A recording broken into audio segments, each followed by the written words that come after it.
Welcome everybody to our newest Department of Human Resources space. We're really happy to see all of you here. Thank you to President Peskin, Supervisor Mandelman. We have City Administrator Carmen Chu here in the audience, and to all of our co-workers from around the city, our job seekers. Community members are here. We're really thrilled to have you here, and we hope to see a lot more of you in this new, beautiful space. For the Department of Human Resources, this is a homecoming for us. Until the Loma Prieta earthquake, City Hall was the place you came to get a city job. Where the city clerk is now was the nerve center of the old Civil Service Commission, now the Department of Human Resources. And the North Light Court, you didn't sort of know that even existed, and I see some old timers here, I see Karen. It was packed with index cards, and it was the place where we kept all the records about all of our city employees and where we controlled all those records. But then the earthquake happened, everything changed in this building.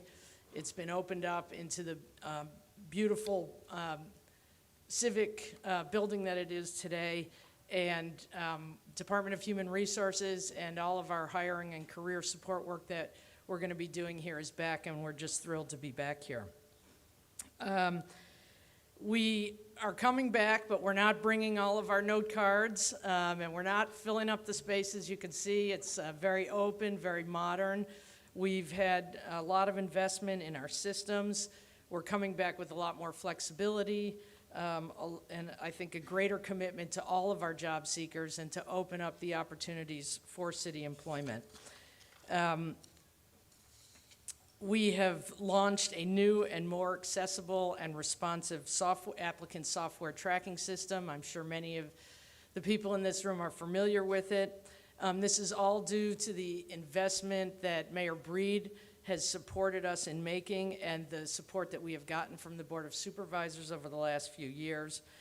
This Career Center will support all of our job applicants and will provide information about how to get a city job and how to advance your career in the city, including all of our alternative pathways through various routes, apprenticeship SF, through our access to city employment, our ACE program focusing on getting people with disabilities into city employment, and providing the coaching and demystification needed for how one advances their career here in the city. So we're thrilled to be able to do that. We want to bring in a lot of energy into this space. Anybody who gets a city job will find themselves here no matter what, because the fingerprinting has moved here from 1 South Van Ness. And we're starting today with our first appointment at 2 o'clock, so not wasting any time. So for all of you who want to have a career in public service, want to make a great wage, good benefits, have stable long-term employment, this is the place to come. We're going to hear from some of our colleagues and guest speakers. But before that, I want to first recognize the people in the Department of Human Resources and around the city who have helped make this happen. I'm going to just start with our treasurer, Cisneros, who real estate in the prime real estate in City Hall is not easy to come by, and we really never expected to be here. So thank you to our treasurer for supporting us in doing this. To all of my colleagues in DHR, and especially to our managing deputy, Kate Howard, who we come up with a lot of crazy ideas, and then she sits there and figures out how to make it happen. Thank you, Kate. And our workforce development director, Julia Ma, who's going to be supervising all the a lot of the activities in this space here, as well as Anna Biaspis, our Director of Employment Services, who's going to oversee all. This is going to be the new front counter of the Department of Human Resources. We'll still be doing things at 1 South, but most of the walk-in traffic will be right here.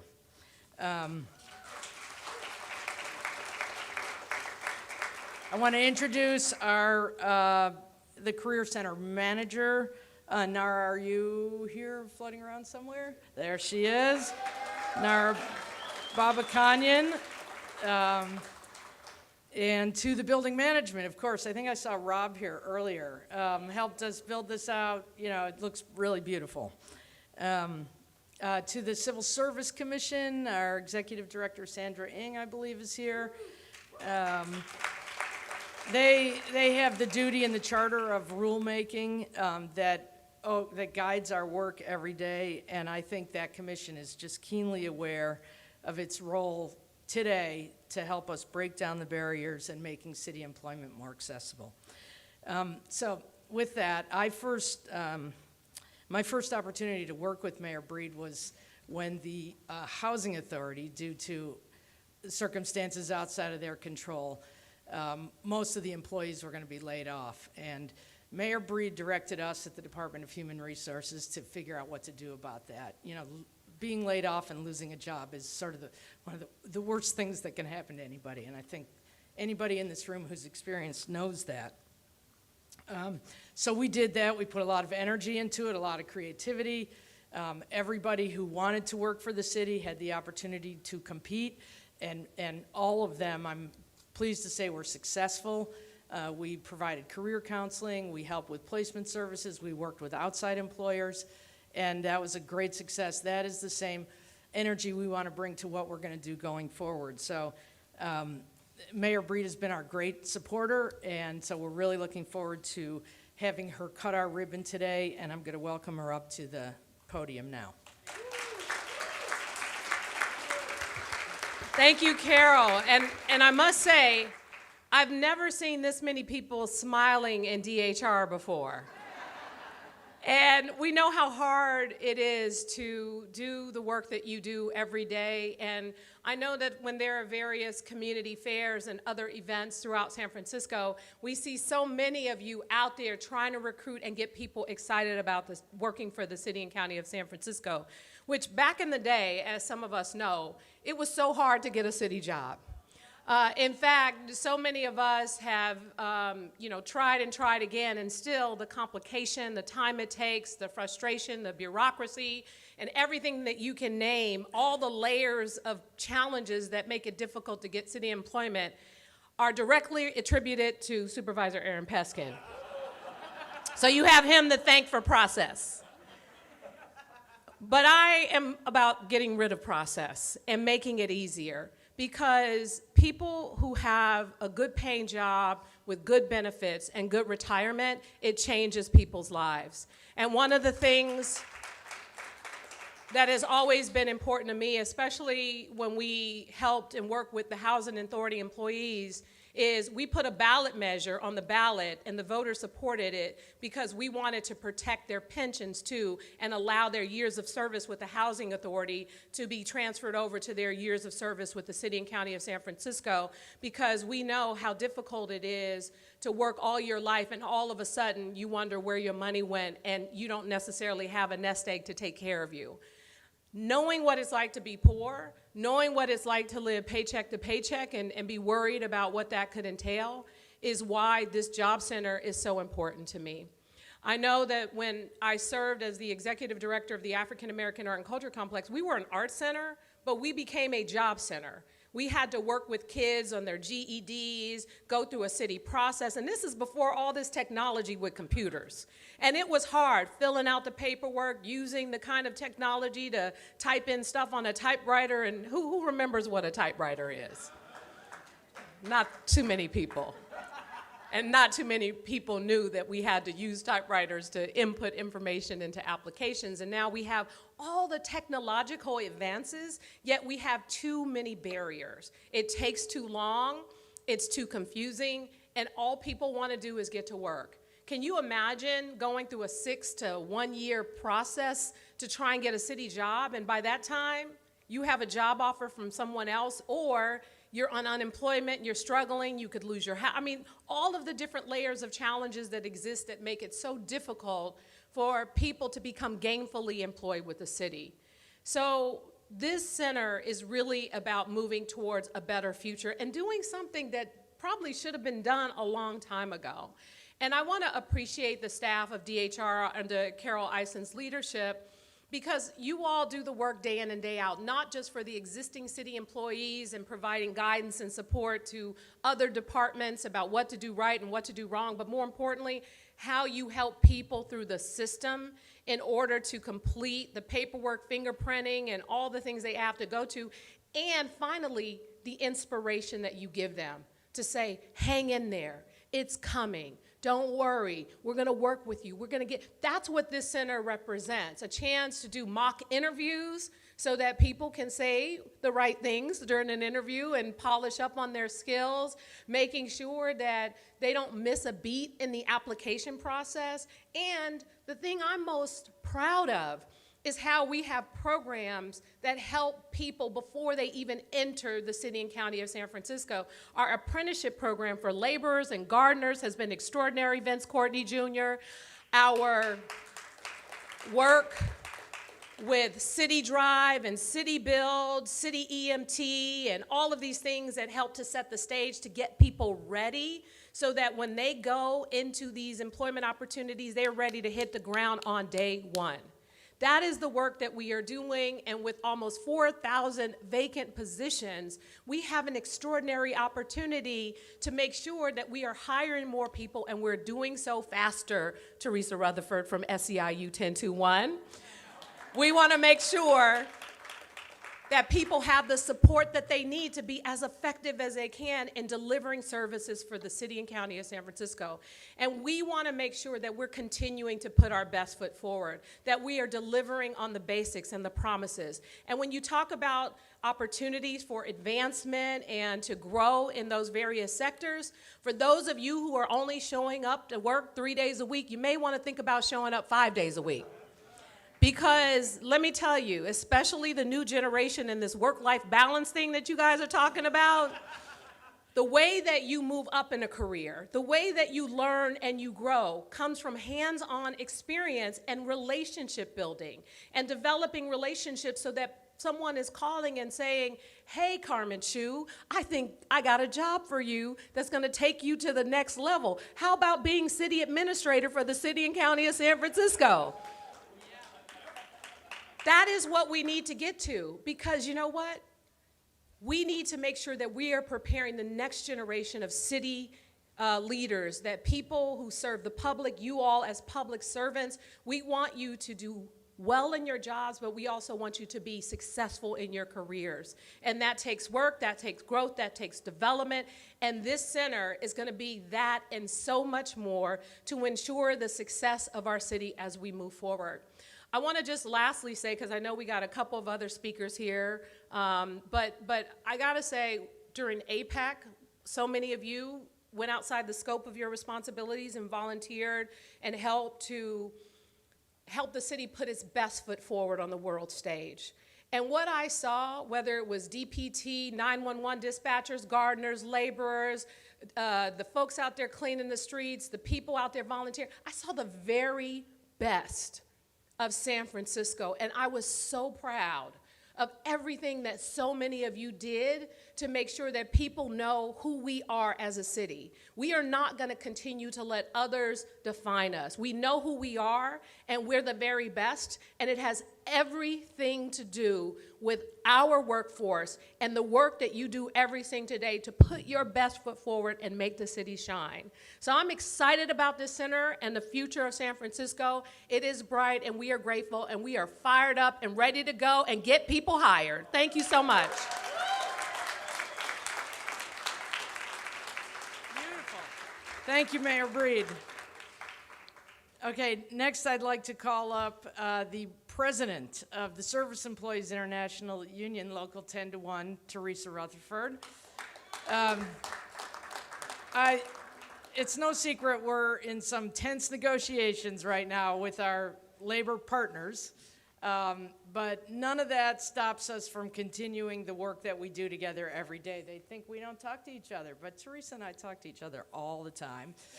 And for those of you who don't know her, Teresa is a nursing assistant at Laguna Honda Hospital, and A lot of people, when Laguna Honda Hospital was under threat and all the work that went into saving that very important and historic facility, protecting very fragile people who live in that facility, Teresa played an outsized role in organizing the workers within Laguna Honda Hospital and communicating the views back to her employer and in the Congress, I'm sure, and things that I don't know about, but please welcome Teresa. All right.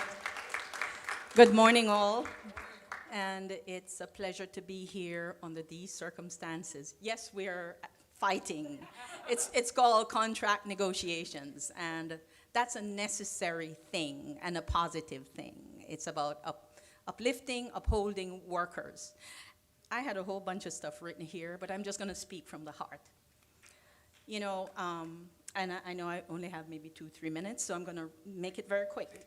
I feel very proud to speak to this career center because for years, when I became a leader in San Francisco, when I became the vice president of SCIU, one of the vice presidents of SCIU, one of the first things that was uppermost in my mind is how do we support workers, not just the contract, but how do we uplift workers and create that opportunity where every worker can know, whether you're a janitor, whether you're a clerk, nurse, whatever, you can achieve your highest dream, your highest goal in your career or in some other field, that you can make the transition, and that where you were born doesn't matter, who you love doesn't matter, the color of your skin doesn't matter.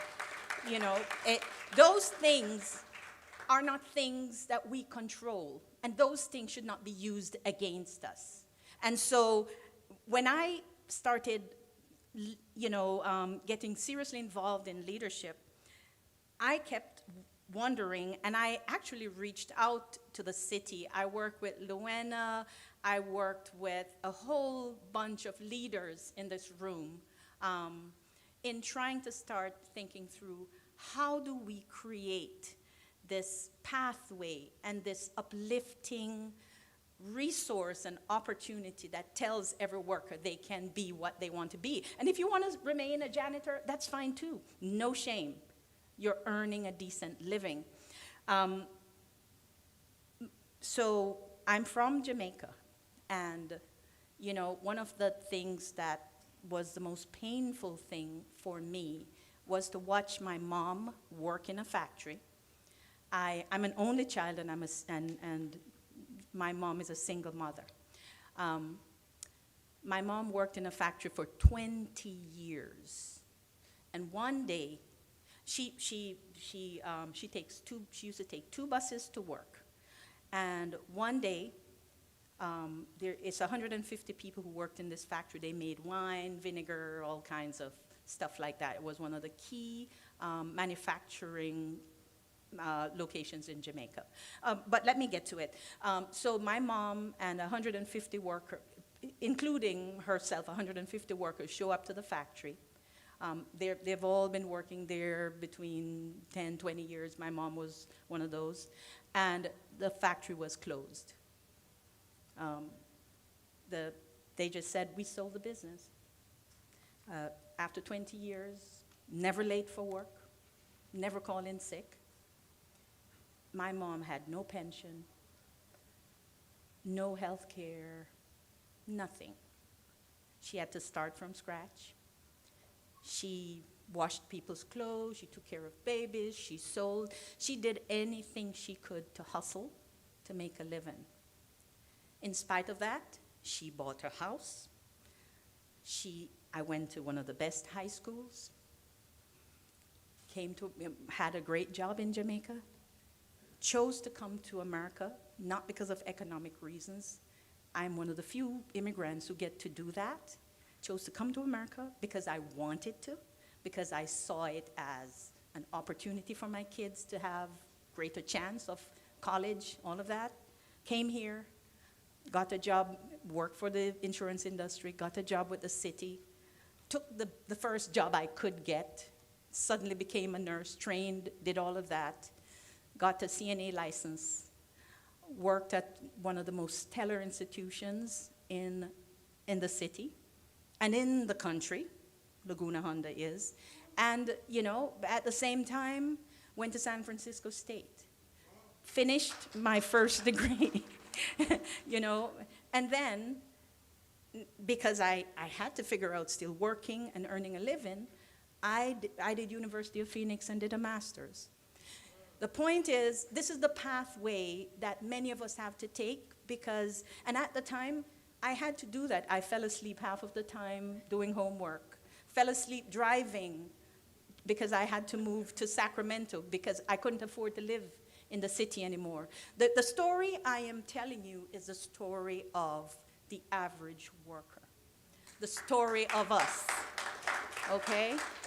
And so I don't need to preach to you any further, but to say this career center addresses some of the intrinsic and underlying issues and barriers. At least that's my hope, because we're creating it. We have to implement, we have to make it work. But it's also on my heart, because I know that if this is done right, we will promote workers. We will overcome the ravages of systemic racism. We will open opportunities and open people's eyes and say, you can be this, you can do that. You're a single mother, you're struggling to work, go to school. We can find a pathway to make it happen. In 10 to 1, we did create a contract with the city, the 2020 program. It's in our contract to help workers to be able to go to school and still be paid. Well, that in itself is good, but there are so many other barriers. Babysitting, you know, how do you take care of the elder parent? How do you do all these other things? How do you still earn, you know, the full living? How do you have someone to help you to catch up because you've not gone to school in 10 years? You don't even remember what school is like. So I see a career center as that opportunity to open that pathway, to remove the barriers, and to give each person a chance. One last thing, a good education creates generational wealth, you know, and let's not forget about that. You know, as a black woman, I know that we have to work 10 times harder. As people of color, we know that it's always a struggle to rise, but the bottom line is slavery should have killed us, removed us. Look at her. Yeah, who knew, right?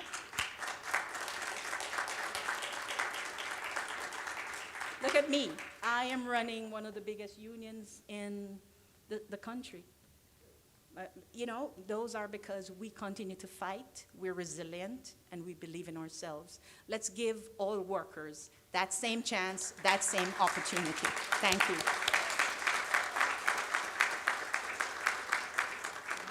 Wow. Thank you, Teresa. Next, we have up the Special Assistant to the Business Manager of the Northern California District Council of Laborers. That's an illustrious title, Vince. The rest of us know him as Vince Courtney. He's been around for the city a long time and a colleague and a good friend of mine, and he's the heart and soul, along with Teresa and many others who have really moved us in this direction to make sure that we provide great jobs, high-quality training, and support to our city employees. So, Vince, please. Thank you very much, and thank you, Teresa, for covering everything that needed to be covered in labor, right? I'm just going to really talk really quickly. I'm a native San Franciscan. Most of you know me. I left the city in 2020, and I don't have the same story about leaving the city. I left the city because it was time for me to go. I moved up to the district level, but it gives you perspective, and the perspective is that this place is great. I look forward to coming back here. To the mayor's point about relationships, I mean, the relationships that we have together with one another is something to really focus on. That's how we get things done, right? If we can focus on our solutions like this right here, you guys aren't in the basement, you're in the front row. Like, those are messages that are being sent by leadership. They're putting workforce in the front row. That says a lot about our city. That's one of the reasons why I wanted to be here. Working with Carol, working with artists, working with Chris, working with Julia. It's a privilege for me to come back here and work. I don't even work for the local union anymore, you know. Carmen Chu, like, now I know who my friends are. Because when we need something, we don't ask for stuff, Teresa, for ourselves. Right. We ask for stuff because we have ideas for people, for the people that we represent. So when I go to Carmen Chu, I said, hey, I need something. She's like, ugh.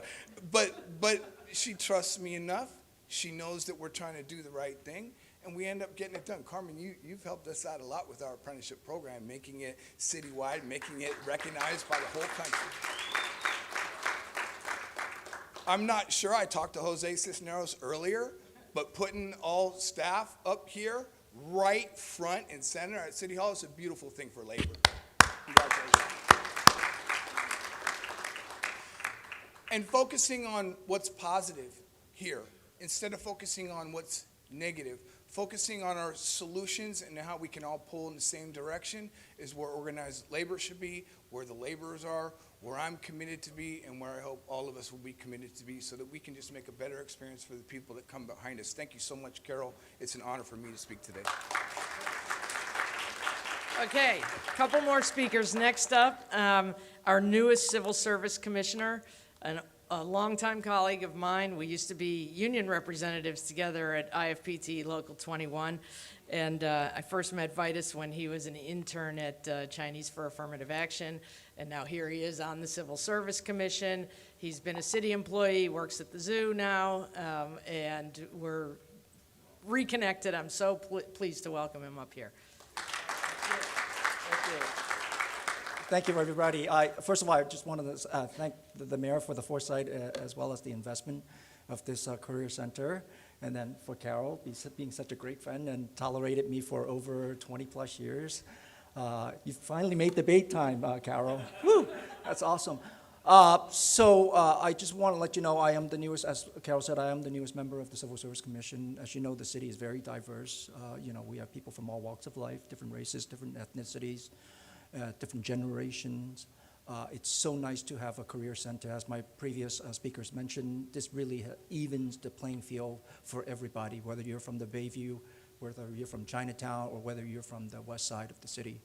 I wish we had a career center here when I was an employee, but maybe on second thought, it wouldn't have helped me with my limited skill set.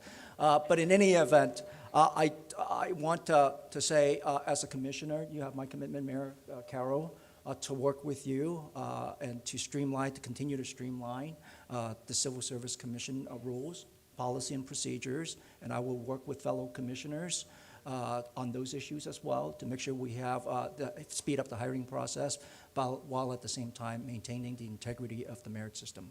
Thank you so much. And one last speaker, and then we're going to go ahead and cut our proverbial ribbon over there. Dion J., otherwise known as DJ Brookter, the Executive Director of Young Community Developers, a venerable job training institution in the Bayview District of San Francisco. He served on many commissions, but in one of his roles where we collaborate is in something called the Workforce Alignment Committee. Maybe we could rebrand it to line up with the Career Center a little bit more, Mr. Brookter, but we're looking forward to hearing your comments. So first and foremost, I want to say thank you to Carol and to Mayor Breed. It's a beautiful day today. And I want to say good morning. Good morning. Good morning. So I'm DJ Brookter, and I'm the CEO, actually, of Young Community Developers. And I don't want to age myself, Mayor Breed, but I've been doing this work now since 2007. Since 2007, I've been working with underserved, underrepresented individuals across the state, starting off in my hometown in Fresno, California, before Teresa migrating here to Northern California to get away from the Central Valley.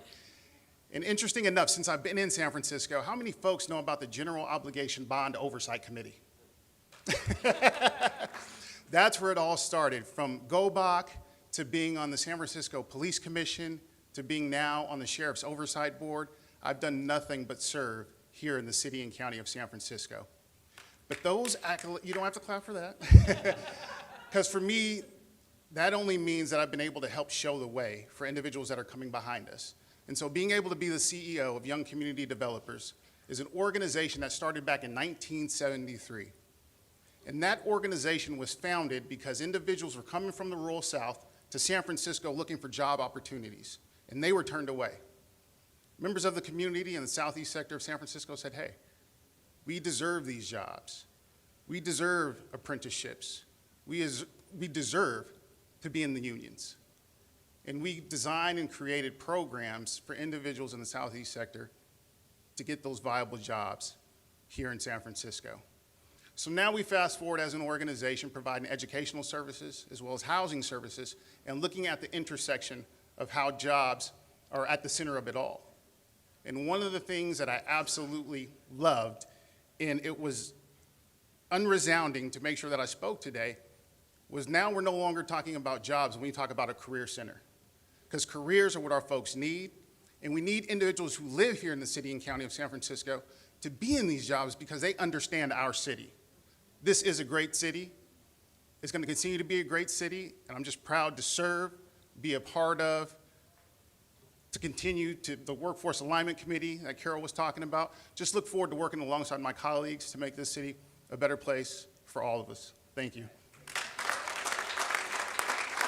Okay, and with that, so back in here, Mayor, it's Department of Human Resources is back in there. We see you, folks, and all around, thank you for everything you've done. I did thank Supervisor Mandelman, as always. With that, we're going to officially open our Career Center. And thank you all for being here and bringing the energy.